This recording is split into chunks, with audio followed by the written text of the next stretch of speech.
What's going on, everyone? Welcome to another exciting episode of FORNEVERNEWS! the only news source that provides anything and everything anime and manga related. We don't bore you, we get into it. Let's do it. No matter how you move, get it done. No matter how you move, get it done. No matter how you move, get it done. No matter how you move, get it done. Okay, people, welcome back to another episode. Y'all already know 65% of people watching this clip right now have not subscribed or hit that bell. Definitely, you can change that in the drop of a hat with just clicking the bell, clicking the subscribe button, all of that good stuff so you could join up and get notified whenever we drop an episode of Forever News. In case you don't know, we drop an episode of Forever News Monday through Friday, roughly around like 6 p.m. EST, give or take a minute or an hour, whatever. But yeah, we're here, people. So I don't want to waste any more of your time. So I want to jump into these stories. Without further ado, let's get into the episode. Okay, people, and first story on the docket, it's something very, very horrible. Very, very horrible because the working conditions, y'all already know, in the anime industry is absolutely horrendous. Very, very bad, to say the least, in terms of these people don't get adequate sleep. These people are treated like if they're just created. They were born into this world to draw animation, to make anime. Like, that's literally the way they live. I remember it was a big controversy, I believe it was last year if I'm not mistaken, where we saw the director of Attack on Titan's anime over at Mappa, the new studio that's handling it, and dude had the most giant bags under his eyes, and people were in disbelief, and it was trending everywhere. People were like, holy cow, like, that's the director of Attack on Titan. And we know that Studio Mappa, they infamously have a lot of titles, and there's been some controversy going on over there in terms of, like, they're overworked, they're not getting paid, you know, the way they want to be paid, or they deserve to be paid, and it's pretty bad. Now, the latest with what's going on right now, in case you don't know, the final season of Attack on Titan is currently airing, with the final season part 2, again by Studio Mappa. And one of the directors said something that was making a few waves over on Twitter, and it was just heartbreaking to hear. Absolutely heartbreaking. Let's read. At Teruyukiom, he said, "I went home for the first time in 3 days," and he said that on February 7, 2022. So if he went home for the first time in 3 days, that means he was more than likely at Studio Mappa, unless, I don't know, he went for a vacation, unless something crazy, which I highly doubt, in the middle of a hectic work schedule and all of that stuff that they have going on right now, that he just, hey, you know, unless, I don't know, maybe he got arrested and he spent the night in bookings or some shit like that. No, that's more than likely due to his insanely bad work schedule over there at Studio Mappa, creating Attack on Titan. And I ain't gonna lie, that when I saw that, at first I had to look at it like, what? You haven't been home? This is the first time you've been home in 3 days. What have you been doing? If this man has been slaving away, drawing for the last 3 days, and he's just now getting home, that's terrible. And the fact that it doesn't help or benefit when he's saying things like that, where if you remember, again, it was, I want to say about a year or so ago, that Studio Mappa were talking about, oh yeah, we created this new center. They built this whole new living quarters, essentially, where people could stay for days on end drawing. So they basically made like a live-in studio at Mappa. And if even the director, right, because, you know, there's ranks, there's like an entry-level freelance animator, there's different levels to this shit.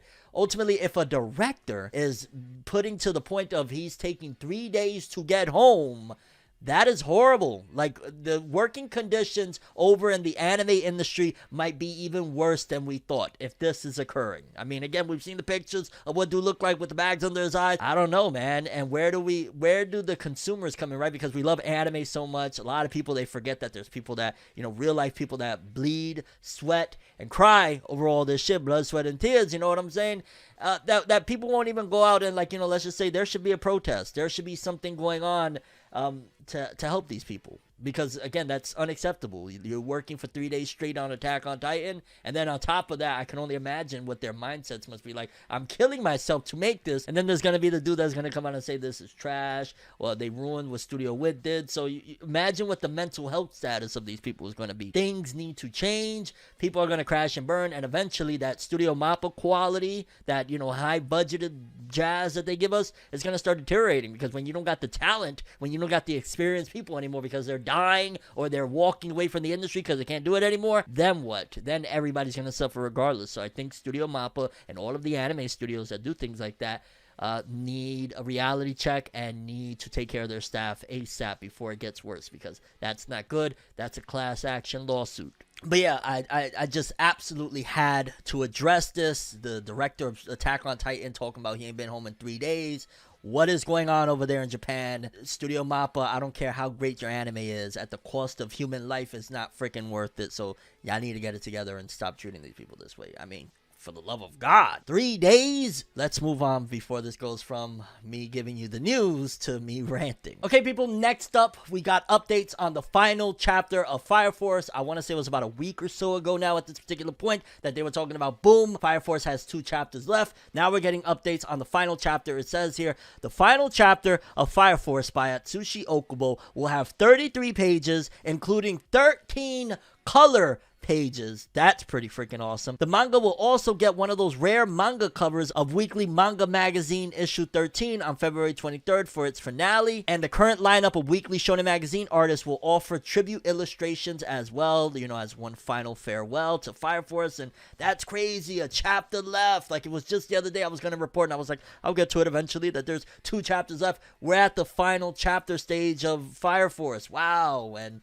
when, you know, it happens, I'll report on that as well to let you guys know Fire Force is over. But yikes, a chapter away. It's so crazy. It's gonna definitely feel a little bit emptier without Atsushi Okubo's Fire Force, and without Atsushi Okubo, because if you remember correctly, if you've been following, he did say back in 2020 this was going to be his final manga. They did Soul Eater, now he's doing, you know, Fire Force, and he's wrapping it up and he's walking away. So man, salute to that guy, right? Fire Force doing how many, a couple hundred chapters, something crazy like that. Like, Fire Force ran for an ill minute. I think it started serialization, I want to say about 2015ish, if I'm not mistaken. It might have been 2015.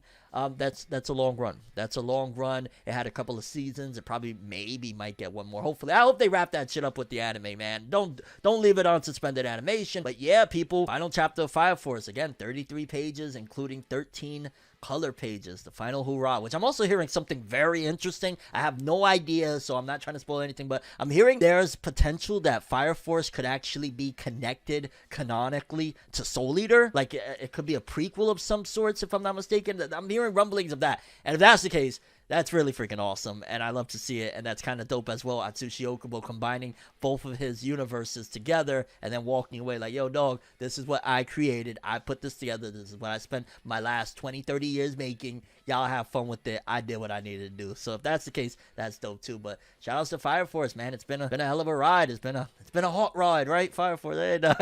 Remember when we called it Fire Brigade of Flames? What happened to that? But yeah, people, Fire Force final chapter. It's here. Next up, people, I was really excited to talk about this. It's not anime, it's not manga, but it's nerd culture, and it's something that means a lot to me. And I'm sure a few of you out there may have heard of it and may have liked it, may have been a part of the, cult following of this series, because it used to also air on a channel that did and still does air anime titles, which is kind of dope. Adult Swim, or I think it's returning to Adult Swim, if I'm not mistaken, after being gone for so long. After they lost Family Guy, they were like, well, can we get Futurama back at least so we don't completely die in the water over here? Yeah, Futurama is making a return. Now, I believe the return is not actually happening on Adult Swim, if I'm not mistaken. There's a little bit of details here, but Futurama returning. First of all, when I heard this news, I was like, yo, tell me, I'm sure there's so many people out there that they spent so many late nights back in the day when it was on Adult Swim, like with the Family Guy and Futurama combo, and just enjoying and theorizing. I used to theorize about this shit. I loved it, even though it was wacky or whatever. That time travel is so fascinating to me. And then the fact that the creator, I believe, of Futurama is one of the creators of The Simpsons. And a lot of people always say that's how he got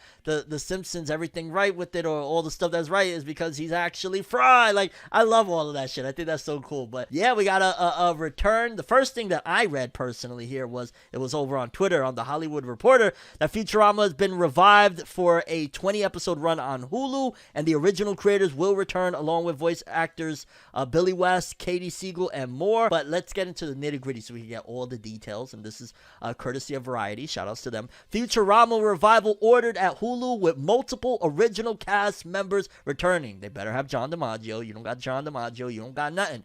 Good news, everyone. Futurama is being revived at Hulu. Hey, my Hulu Spotify account is finally going to come in handy. And of course, not only that, and it won't just be to use Hulu to beat out the crashes of Crunchyroll and them when Attack on Titan airs. Hey. Variety has learned that the streaming service has ordered 20 new episodes of the adult animated sci-fi comedy series. The revival hails from David X. Cohen and Matt Groening. Cohen developed the original series with Groening, the series creator. Original series cast members Billy West, Katie Siegel, Tress McNeil, Morris Lamarck, Lauren Tom, Phil Lamar, and David Herman will all return. John DiMaggio, who voiced Bender and several minor characters, is not currently attached. That's not good, man. No Bender, no Sender. No robot, no go, pa. According to an individual with knowledge of the project, the producers are hopeful DiMaggio will return. Should that not happen, Bender will be recasted. Though DiMaggio did not initially make a statement about the revival, he retweeted several posts in which others expressed their desire for him to return, which means more than likely that he's right now negotiating for a nice payday. At John DiMaggio needs to come back as Bender, or this isn't good news, everyone.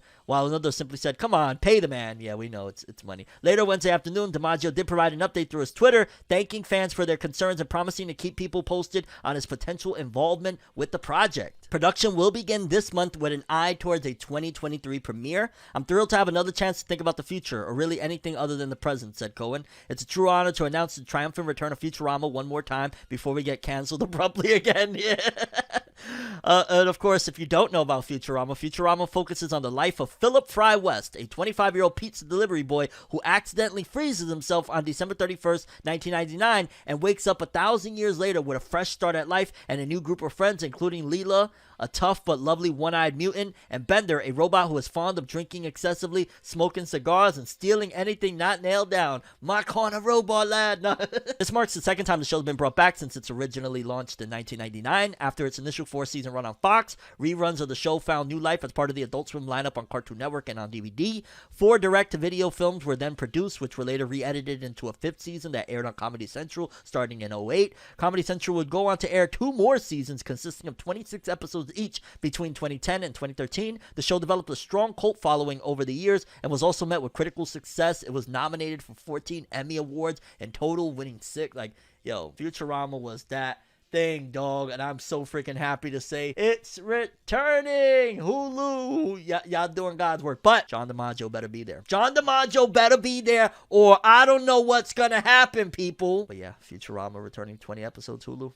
Let's do it. If they don't have John DiMaggio, then I don't know. I don't even want Bender recasted. Just have it that Bender went for a drink and he ain't come back or something. Even though Futurama without Bender, is it really Futurama? Okay, next up, people, we got a little bit of an insight into the upcoming chapter of the Boruto Naruto Next Generation manga. If you don't know, and don't worry, I'm not going to give any spoilers other than the text that I'm about to read that might have some sort of remnants of spoilers to it, I guess you would say. Ultimately, the Boruto manga, I give it in a nutshell, it's freaking awesome right now. It is at a very high climax. Something very deadly is going on right now. It is crazy. I'm highly anticipating it because Boruto manga 2021 ended off on a high note, started 2022 on a major high note. So right now, as Boruto fans, we're really freaking excited, and we got a little bit more of a spoiler here. It says here by Abdul Zoldak, check out this preview text blurb for Boruto chapter 67. It says here, Boruto chapter 67 preview text via Weekly Shonen Jump issue number 11.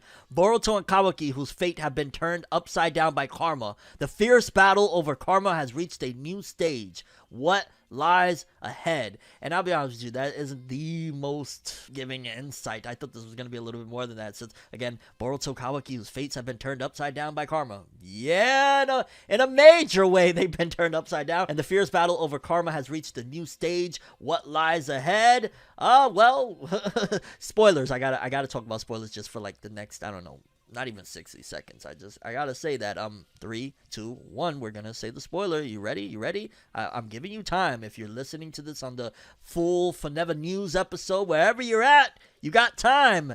But now the time is over, because I'm about to say that Boruto is seemingly dead. Boruto is seemingly dead right now. Kawaki seemingly killed him. And yeah, that's definitely changed the fate with the karma. But there's still so many questions right now. It's so exciting, so interesting. And yeah, I was hoping that would have given a little bit more, because it was kind of hyped up to me when it was brought to me. Like, yo, you got to check this out. And I was like, oh, fierce battle reached a new stage. Yeah, stage called death. But yeah, Boruto 67, we're only, less than a week away from the chapter, so I'm excited about that. And yeah, this is going to be a big one. This is probably going to be one of the biggest Boruto chapters of all time, to be honest with you, now that I think about it, because this is going to set forth whatever's going to happen regarding a time skip potentially, and just in general the future of the manga leading to Boruto and Kawaki being older, however old they are in that time skip. So I'm excited, but yeah, again, not the biggest thing in the world. Yes, we know, although that's brand new text and a new blurb that we haven't seen. So yeah, there's that. Just a small little tidbit of next Boruto chapter is going to be a bit cray-cray, my lord. Moving forward, we got the weekly Shonen magazine author comments, courtesy of Jose_Ke,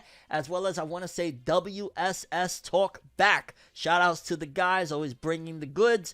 We got, for starters, Hiro Mashima, creator of Eden Zero, Fairy Tail 100 Years Quest, Rave. It's official, the anime is receiving a second season. You can see Shiki and the gang animated on TV again. Hells yeah. Eden Zero, I mean, for the most part, I thought it was going to happen. The passing of the director was a little bit of a scary time, like they might pull the plug. That was the person that was, directing everything, putting it together. Thankfully, they didn't. Rest in peace to that person that passed away. But yeah, Eden Zero, baby, let's go. Season 2, Hiro Mashima, god of men. I don't care if you don't like how he writes. I don't care, none of that stuff. His hustle is something that is very admirable. This is entrepreneur. Gotta respect it. Blue Lock, Yusuke Nomura. I've safely entered the Galaxy Gang. My partner is Rowlett. Is he referring to Pokemon? I sound so out of touch. Holy shit, I need to go get the new Pokemon game right now. Then we got Ken Wakui, author of Tokyo Revengers. I'm looking forward to the stage play of Tokyo Revengers Bloody Halloween. Can't wait to go see it. That sounds so fire. Stage play of these motherfuckers throwing hands. Yes, Ken Wakui. God damn it. I'm so scared to catch up to Tokyo Revengers because of what everybody's saying. Please let it be all propaganda and BS. Like, it can't be that bad, can it? I'm scared. Fire Force, Atsushi Okubo. While it's normal to forget 1 or 2 things when going out shopping, I've forgotten up to 5 things. I forget a lot of things. That's why I always write shit down on my phone before I dip, because, like, I need to know what I'm going to get. Shout out to Atsushi Okubo. We got Negi Haruba, author of Sentai Daishikaku, a.k.a. Ranger Reject. Because I thought that it suddenly became super cold for 2 days, here I turned on my AC unit for 2 days straight. Wait, what? Because I thought that it suddenly becomes super cold for 2 days here, I turned on my AC unit. Maybe he meant the heat? Yeah, and it's cold as shit. Yo, I'm ready. Spring, please. Spring over here. I need the winter to go. We got George Morikawa, author of Hajime no Ippo. Fiddling around for a lure for a shut-in is waiting for spring. Wait, what? Fiddling around for a lure for a shut-in is waiting for spring. Oh, he's calling himself a shut-in. Shout-outs to Hajime no Ippo and George Morikawa. Nagawa Suzuki, author of Four Nights of the Apocalypse. I'll probably spend all of February playing Dying Land 2. Shout-outs to Nagawa Suzuki. Man, I need to get more into Fortnite. I know I always say that. Then to wrap this bad boy up, we got To Your Eternity, Yoshitoki Oima. I got to draw drafts for Kyocera's anime. I'd be super happy if you watched the anime on YouTube. Oh, what's that? I'm going to look it up. Kyocera's anime? Okay, I'm going to try and see if I can find out what they're talking about. I want to support the author of To Your Eternity, whatever they're trying to do. Yeah, people, that's the weekly Shonen Magazine author comments. Pretty interesting stuff. Wow. The next one will probably be the last one we ever see Atsushi Okubo. Oh my god, I'm going to miss some of those stories. This dude used to be hilarious. Wow. Sad time. Okay, quickly, so we're going to keep it in rumor pile. I've heard some other things that kind of substantiate it, and it's kind of already been pushed for the most part, that most of the staff is over there anyways. But apparently, Vinland Saga Season 2 will probably be animated by Studio Mappa. Now, this is, again, a rumor. We're going to keep it as rumor, but I do know for sure that a ton of the staff that worked on Vinland Saga over at WIT has moved over. Like, all of the people that are listed there are currently employees at Mappa. So, essentially, by name, Studio Mappa, seemingly, if everything is up and up, we don't know until they actually full-on release all the info, but based on what is being said, it seems as though Studio Mappa is in name doing Vinland Saga, although majority of the production crew, committee, and all that jazz are still the people that created Season 1. Also interesting to note as well, from what a lot of manga readers tell me, is that Vinland Saga Season 2, the new Vinland Saga, is not going to be as action-oriented. So Mappa, they're going to have a lot easier of a time, and the people working on this are going to have a bit of an easier time because they don't got gotta draw like, oh my god, all these action sequences and anything. Although I'd imagine probably later in the season there's going to be some type of action. But either way, yeah, from what I'm hearing, it's a rumor, but also it's kind of substantiated by the fact that a lot of the people that worked on season 1 of Vinland Saga are over there, which it's, again, nuts. Mappa, how are you doing all of this? How are they creating such a monopoly on the anime industry to the point where, I mean, it sounds like Wit Studio messed up. That's one thing that I gotta be honest with you guys. It sounds like Wit Studio. How do you fumble Attack on Titan over to Mappa? How do you fumble now potentially Vinland Saga over to Mappa? Like, the best thing that they got going right now is the fact that they're making something godlike like Ranking of Kings. And I hope that Studio Wit doesn't lose Ranking of Kings. And I hope in general they're able to survive, because they're in a financial rut right now. And the fact that they're losing Vinland Saga, they're losing staff, people that create anime for them. Dark times, especially if this rumor is legit. But either way, Vinland Saga is definitely not really being made at Wit. It's just a matter of like, wow, so it's technically like a Mappa thing. Mappa again? Chainsaw Man, Jujutsu Kaisen, Hell's freaking Paradise, Attack on Titan. God damn you, Mappa. God damn you.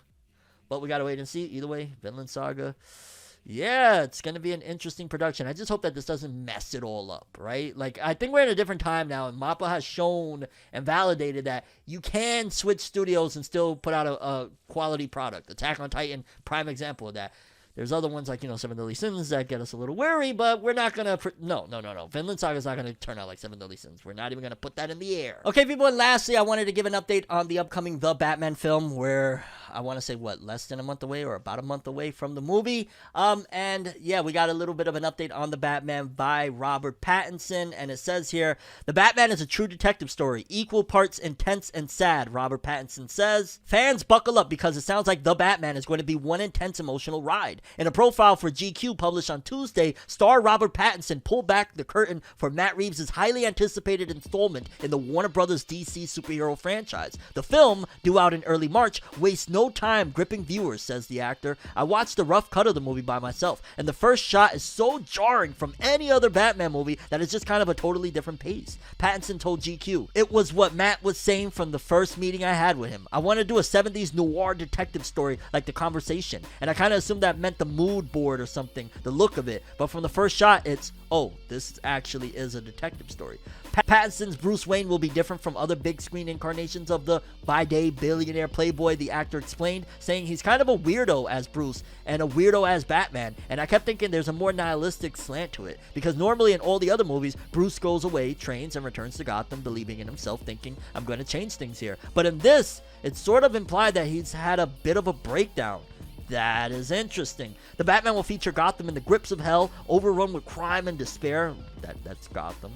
But unlike other Batman films, the character is not hailed as a hero or the answer to prayers. The people of Gotham think that he's just another symptom of how shit everything is. There's this scene where he's beating up everyone on this train platform, and I just love that there's a bit in the script where the guy he's saving is just also like, it's worse. You're either being mugged by some gang members or a monster comes and like fucking beats everyone up. The guy has no idea that Batman's come to save him. It just looks like this werewolf. It also sounds like Bruce Wayne will be far more damaged in this film. His emotional state clearly unhealthy, the actor revealed. All the other stories say the death of his parents is why Bruce becomes Batman. But I was trying to break that down in what I thought was a real way instead of trying to rationalize it. He's created this intricate construction for years and years and years, which has culminated in this Batman persona, but it's not like a healthy thing that he's done, almost like a drug addiction, continued Pattinson. There's a moment when Alfred asked Bruce what his family would have think of him tarnishing the family legacy with this new side hustle, and Bruce says, this is my family legacy.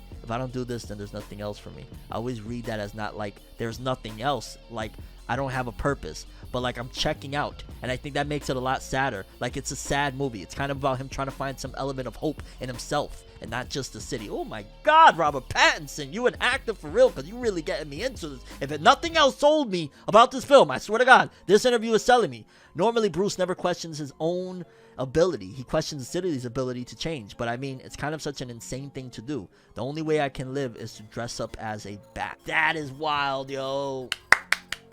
Give me this movie now. Like, I'm going to watch this movie, dog. I swear to God. That shit was so fire. Shout out to Robert Pattinson. You got 110% believer. Right now, you just witnessed ForneverWorld go from excited to watch this movie to, oh, this might be the movie, dog. Wow, that sounds so a different look, a more realistic look, in my opinion, of somebody that is fucking crazy, that wants to dress up like a bat and go and start swinging punches at people in the streets. Like, oh. Yeah, people, that's all the stories we have for today's episode. Curious what you guys think. Best story, favorite story, most important story, all of that good stuff. Anything I missed out on, anything you disagree, let me know. That's all I have for this one, though. Thanks for watching. Hope you enjoyed. I'm ForneverWorld, and as always, people, have an awesome day. And remember the golden rule: anime and manga for life, boy. Have an awesome day. Peace, and you guys just watched another episode of FORNEVERNEWS. Have an awesome day. Don't forget to hit that bell and subscribe. I'm just saying.